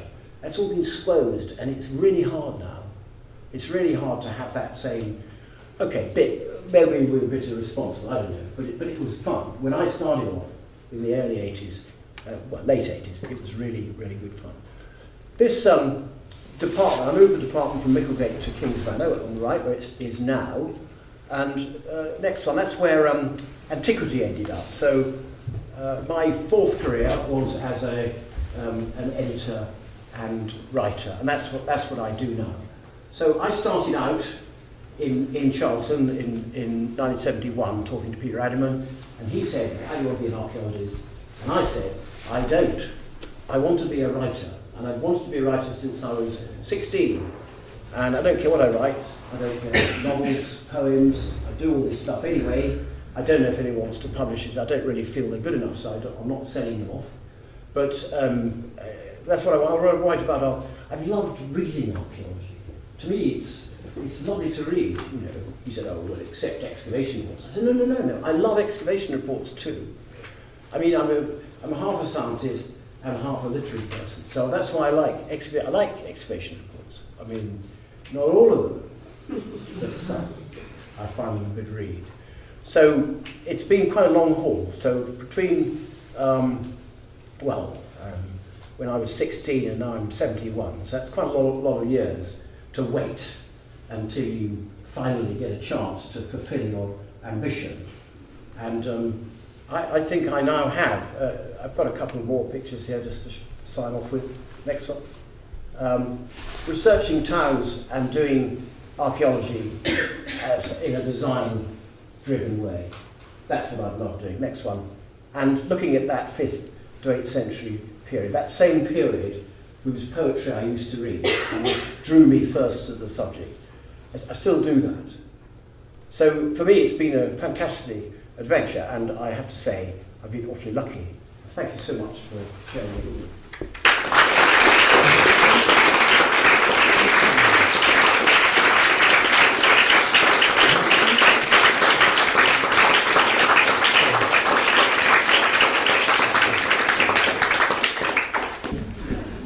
Okay, so who wants the first question?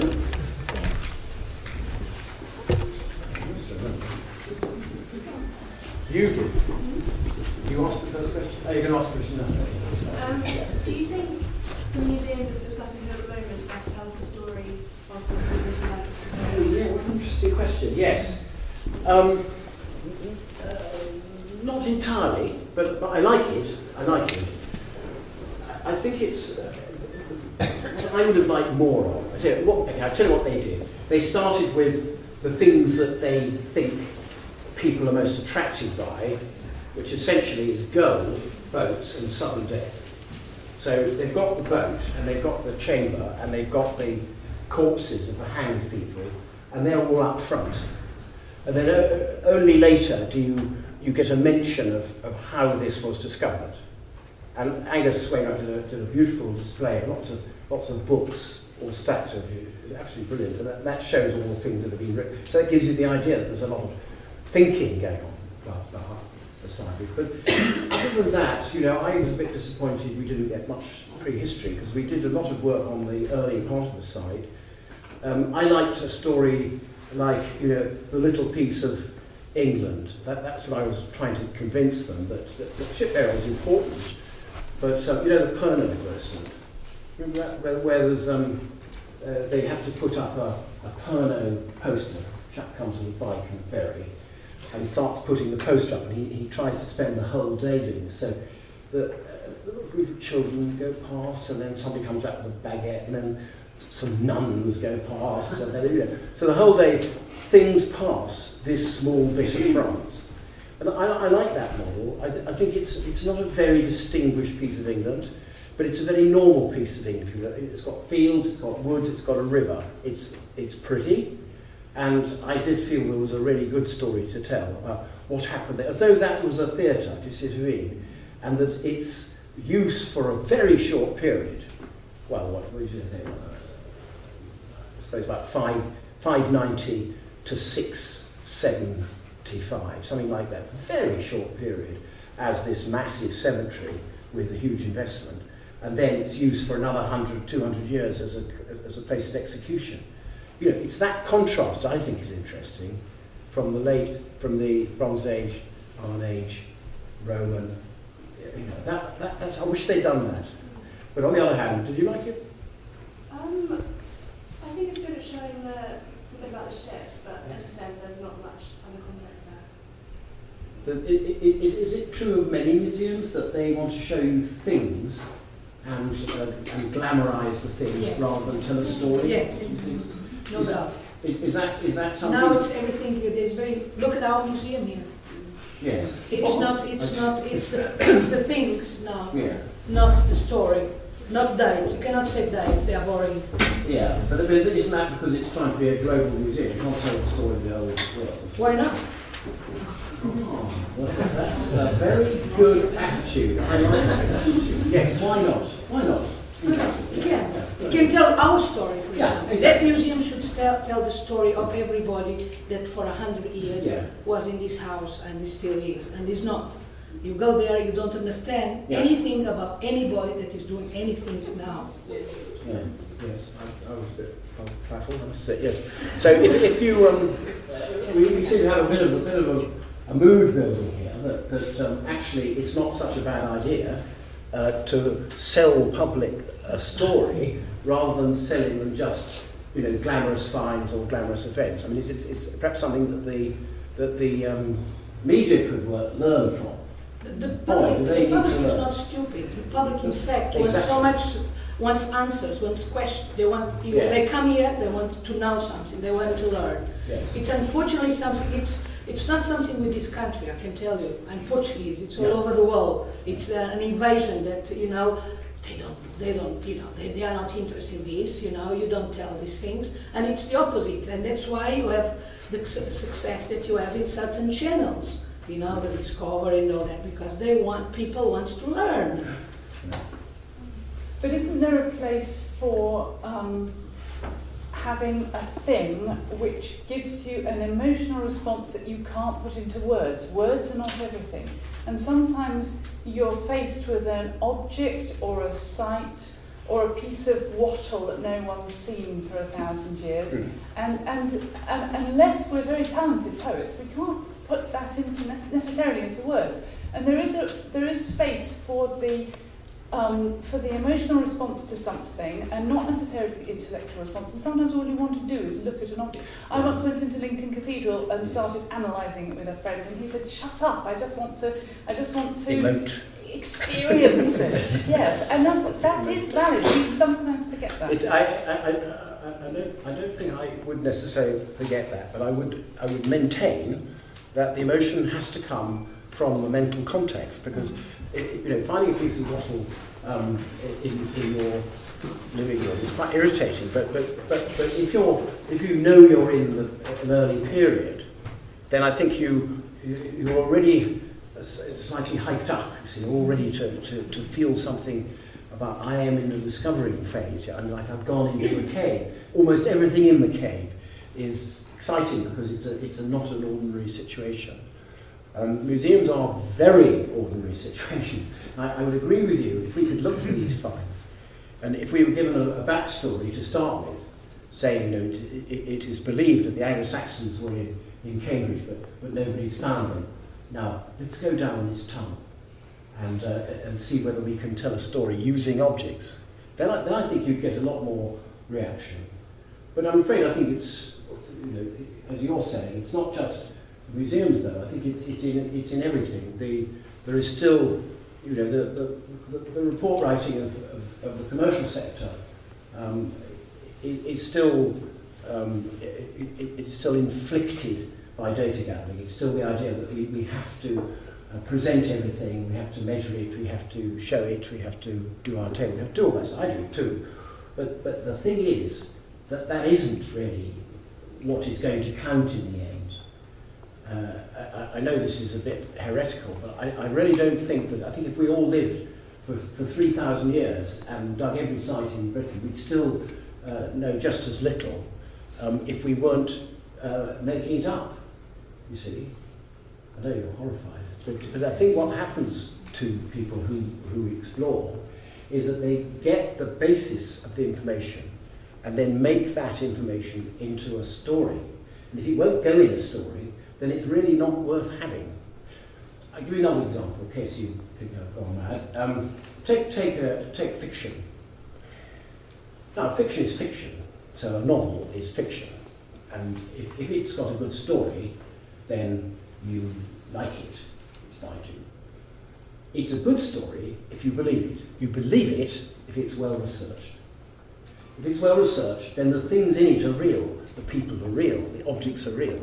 Okay, I know, you may be a fan of Lord of the Rings and the Hobbit and this other rubbish, but if it's a real piece of literature, it's a real novel with a real story, the better researched, the better.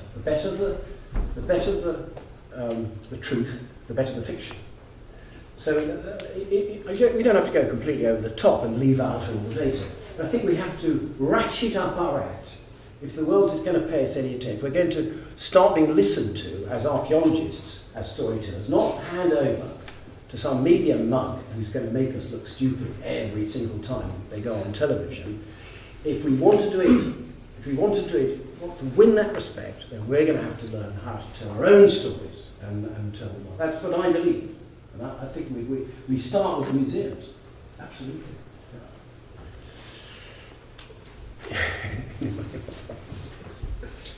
Hi. My job is publishing, so I read excavation reports every day, all day. And here you are, talking to us. And I absolutely agree. I have read some wonderful excavation reports which contain just enough detail, but then round up and tell a story. And that's brilliant, especially for someone like me, who has to read everything. Yeah. But I have another question for you, actually. I'm a sailor as well as an archaeologist. And I was wondering, when I go sailing, that's an adventure. That's the adventure that I get from my job, because my job is basic, so it's extra. And I find myself writing poetry all the time when I'm sailing. Now, you are into poetry. Do you find yourself writing poetry when you're on archaeological digs? Yes, but not about that, funnily enough. Oh, right. It doesn't seem to... my daughter does. You should. She's got her own blog and website and all this thing. She draws in an awful lot of different things in life. She's much better than me because she's like a sober poet. You know, they're amusing and they're revealing and insightful. Whereas mine just tends to be a sort of gobbet of emotion. So they're not very good in that sense. So I should leave out my efforts on that. But yes, I certainly get excited and moved and want to create something that isn't simply a notebook. And I've always used notebooks as notebooks. So I write lots of stuff in them. We have the context card invented in New York. All that's come and gone. And then you know, even when Hodder was rediscovering the notebook, most of us hadn't ever given them up. I mean, we were still using them. And those notebooks express what you feel at the time about that site. What you feel, you express what you feel it means, but you also express what you feel about the occasion and the whole project. Yeah, I think you do. I think you do. I think there's nothing wrong with it. I think there has to be a little bit of discipline in the output, but I don't think there's anything wrong in trying to let your imagination run free. I think it's the most powerful part of your mind, not the analytical part, the imaginative part. I think a scientist would agree, actually. I think the scientists have to imagine something before they can get down to the business of demonstrating it, because they're not going to demonstrate. So you have to sort of leap to the answer. Science is often about to be rather dreary, because you just have to know things and put them in order and do analysis and checks and so on. I don't think it is at all. I think it has this imagination. It's led by imagination. That's all you should try and do. And a project design should have an imaginative lead in it, and then that justifies the design. So, anyway, I'm sure you've heard enough from me. I'd be interested to hear if you perceived any change in the way in which archaeology was taught whilst you were at York. While I was there? Yes. Yes, I did. I noticed a change, but we resisted it most of the time. And the change that we were obliged to make was entirely to do with numbers. When I first came to York, our first year intake was 12. And so I put them in a minibus and drove them around Yorkshire, visiting churches and castles and things like that, and made them read up things and give talks to the rest of the group.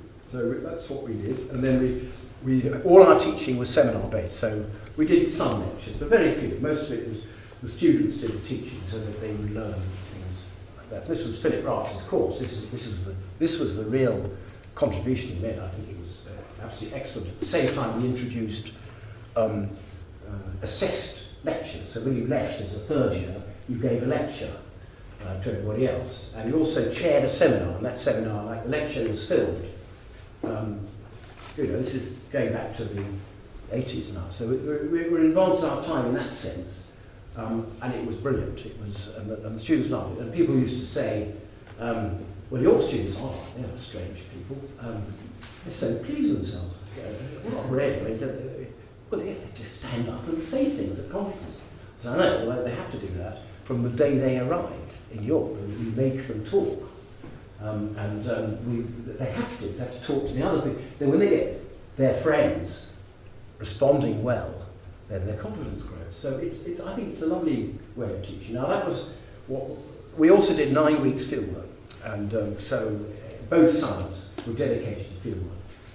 Now the numbers gradually eroded this, and also the perception, and it really was a perception, put about by certain people, the perception that you were being robbed of some sort of money.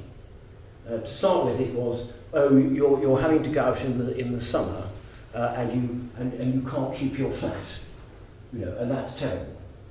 And so some of the heavier people used to say, we can't do that. We owe it to the students. They've got to be allowed to keep their flats. They've got to be allowed to work in the summer. If they don't work in the summer, they won't have enough money to do their course, etc., etc. Well, the number of people who had to work and whose work in Tesco's or whatever actually affected the degree was minuscule. I think probably about 1 in 10 years while I was there, and that person was quickly sorted out. That person had a father who refused to pay to prove the degree, so we soon sorted him out. There was no problem. He started to pay. But the point is, you didn't have to pay very much. You don't have to be incredibly rich, I don't believe, and you shouldn't. Archaeology is a subject that you shouldn't have to be rich to do it.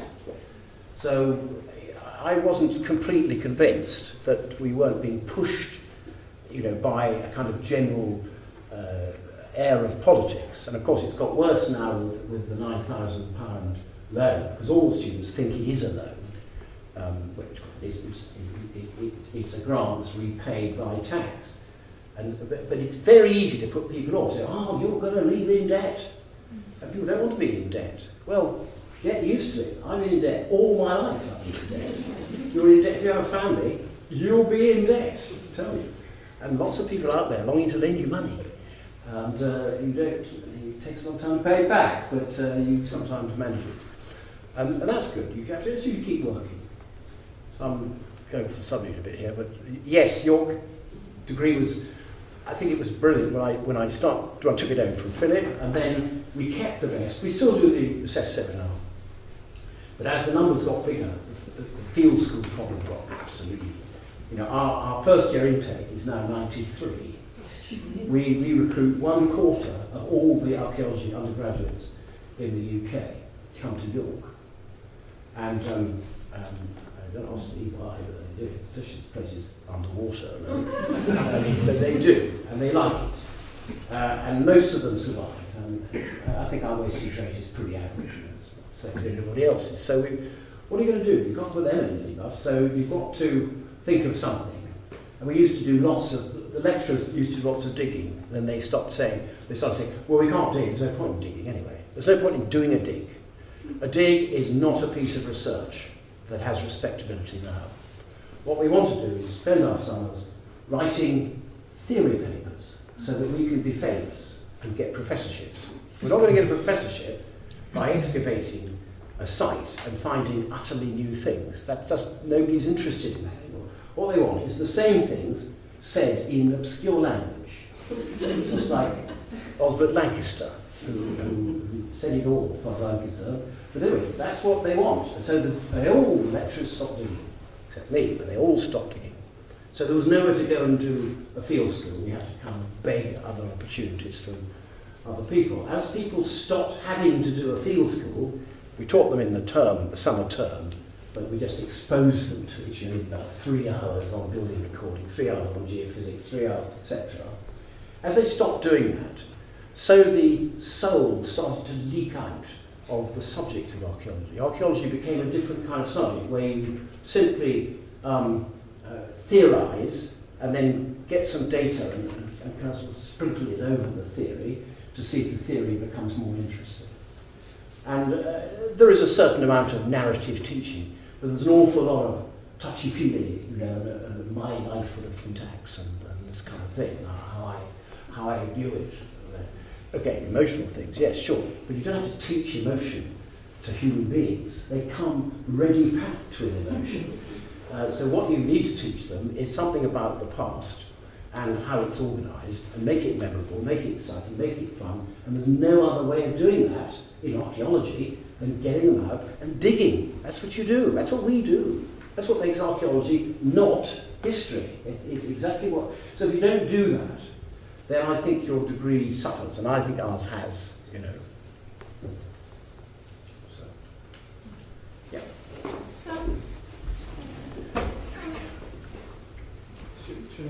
Should, you definitely should. It kind of follows on from what you're saying, but do you think archaeology, like a degree, is the best way to get into archaeology? Like, you've got into it, kind of fallen into fieldwork. Yes, I'm a terrible example. I know, it was very disruptive. But the thing is, yes, I do. I've suffered a lot by not having an archaeology degree. I've had a lot of really nice friends who've explained to me some facts about archaeology, which has been very good. Yeah, I have. I've really suffered. And it's not very long, you see. The thing is, 3 years, it's not very long. It seems long. When you're 18, it seems like forever. All my friends are earning money, and what am I doing? I'm sitting around the classroom.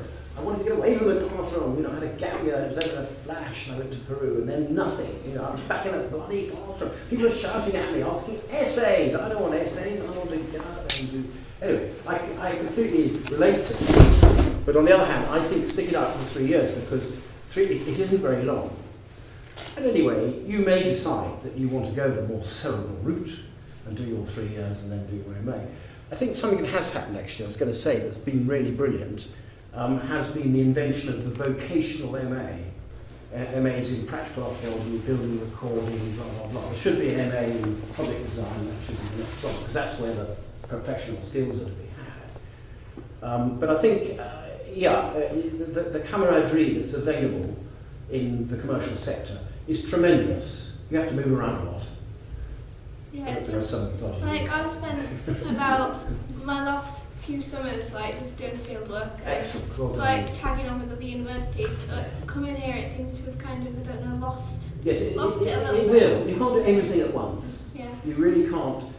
You need to sort of put something in the intellectual bank. You need to kind of get that going. And you're at a huge advantage, because when people show you excavation reports and try and convince you, what that does for the overall narrative, you can say, hang on a minute, that doesn't look right, because you'll know something about how that stuff is done.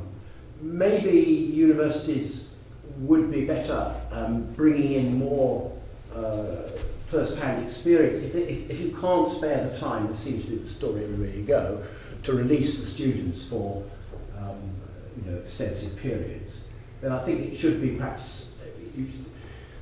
In Birmingham, I ran a thing called the Year Out, the intercalated year, where you went into your degree for 2 years, and then you came with me for 1, and that 1 year you went out digging, lived in caravans, and we were a kind of field unit of undergraduate students. And it was a great time. I think all the people who went through this course became archaeologists, except 2, who became antique dealers. And I never looked into why that was, but and otherwise, there was a huge success rate with that. And of course, they loved it, because the end of the second year, that's sort of the middle of the second year, that's a low. That's like kind of Sunday afternoon in Eastbourne. It's a really low period.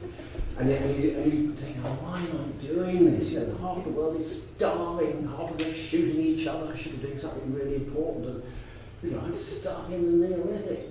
The Neolithic happened, I'd say. The Neolithic's happened, and what do they do? They do anything. They built longer and longer and longer houses, and then fence and rains, very fun cows, yes. So why didn't I go out and do something? It's that second year problem, Well, what I think, I think the year out is a bit difficult now. What I did was I undertook to find them the money to stay alive for a year. So nobody lost it. University didn't pay anything. So these were my field unit. That was my first unit, Bouchard, and it was tremendous fun. And that, they came back absolutely reinvigorated and right into the subject. They'd been arguing with the county archaeologists who didn't necessarily know about the period that was being turned up either by the rescue work, so on. So I think they felt, hey, it's not bad what we've been doing. I didn't like it at the time, but it's not bad. And now it's coming into its own. So I would stick with it, but maybe perhaps the lecturers, perhaps the professors, could go a bit easier. And if there are people who are really into my kind of archaeology, the doing kind, then they ought to let you off for a year and then come back and do your last year, when you're ready to really get the best out of it. That's what I'd suggest. Yeah. So, Catherine can tell me if I'm saying anything that just undermines the entire university.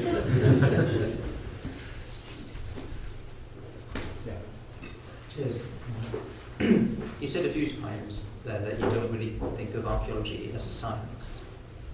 Was there any kind of broad disciplinary way of thinking about the past that you see archaeology aligned with, or something that's very much kind of very special on its own?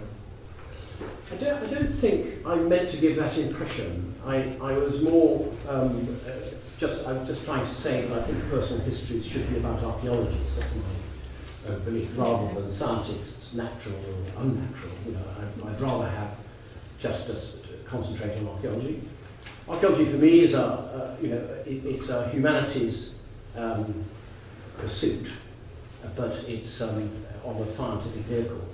It really does need both. I think it needs the humanities to drive the project, and that requires imagination and creativity in the inception of the project. I think before the design is done, the design itself has to be pretty rigorous.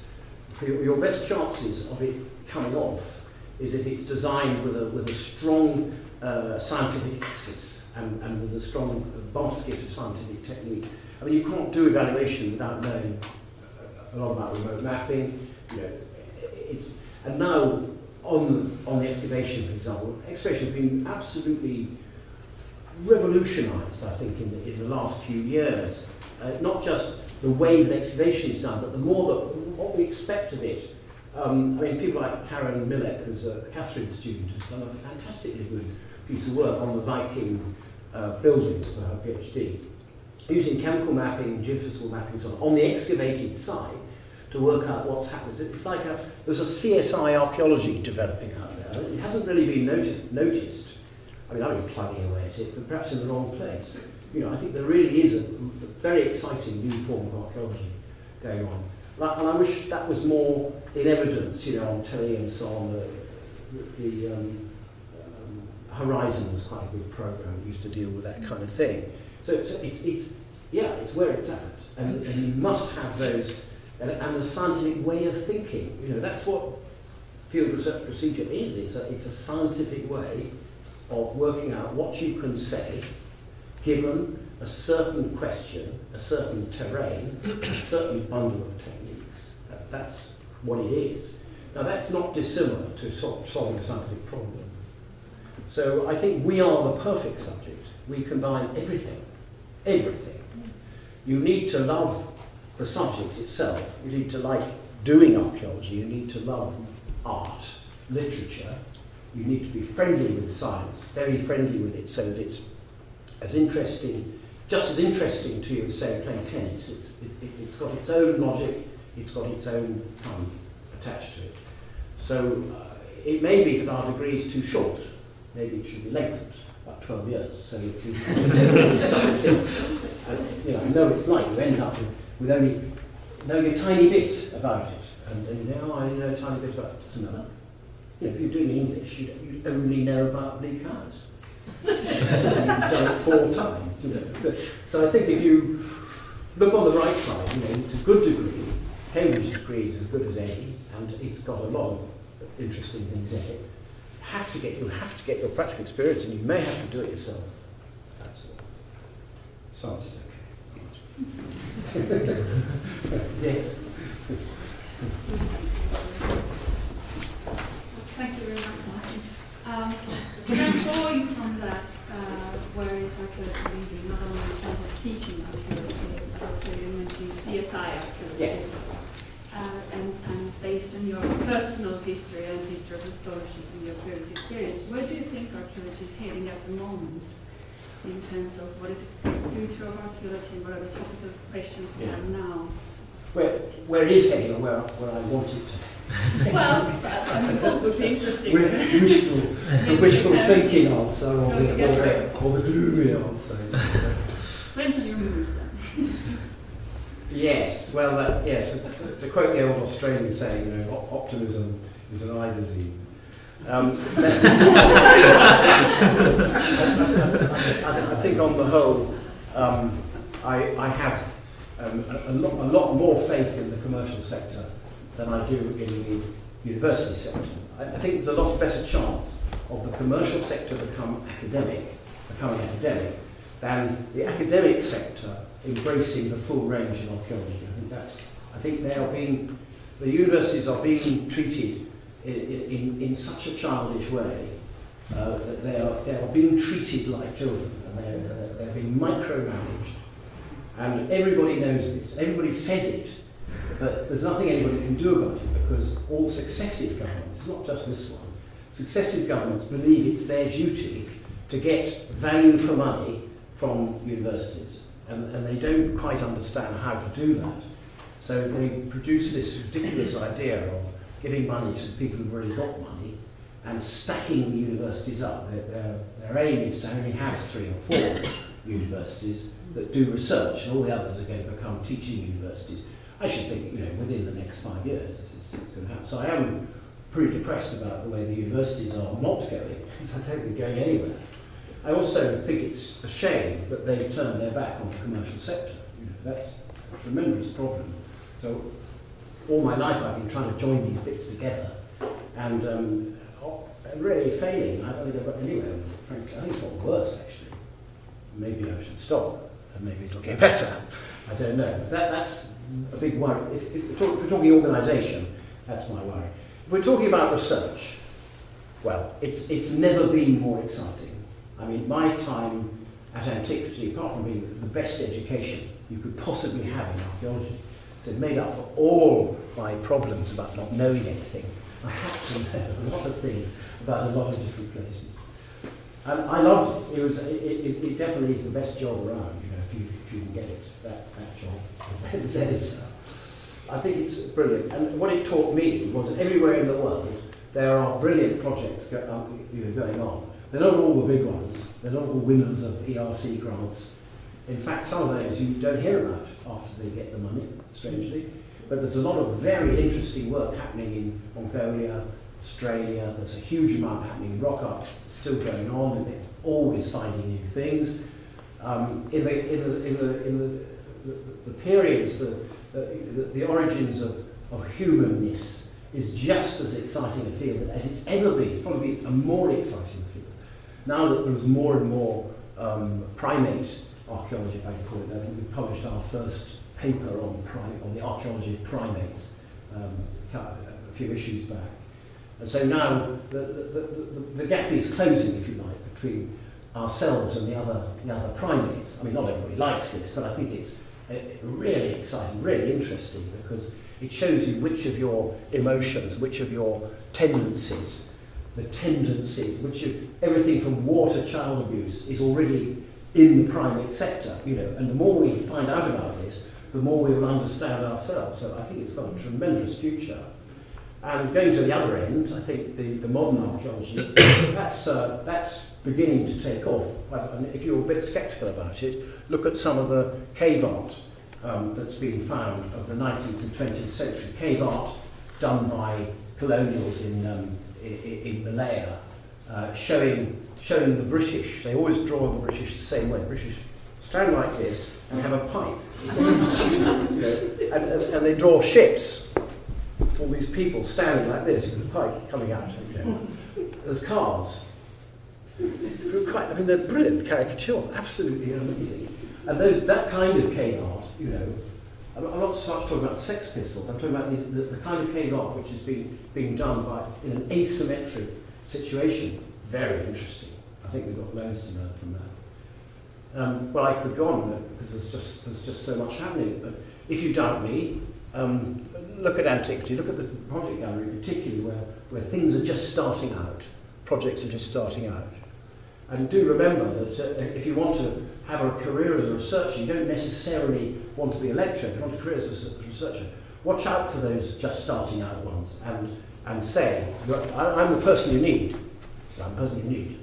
I'm nice, I'm strong, all weathers, weatherproof, I do science, I do arts, I write a diary, you know, I can do video, things like that. Then you go into that project and then stay with it, and then that project rewards you with a fellowship somewhere, and then you've got another kind of career. I think that will be big, you know. I think the research fellowship idea is going to enlarge over the next few years. So I'm pretty optimistic. You know, I'd love to be starting out myself now. I don't have any grouses. I'm not grumpy. Okay. Yes, please, yeah.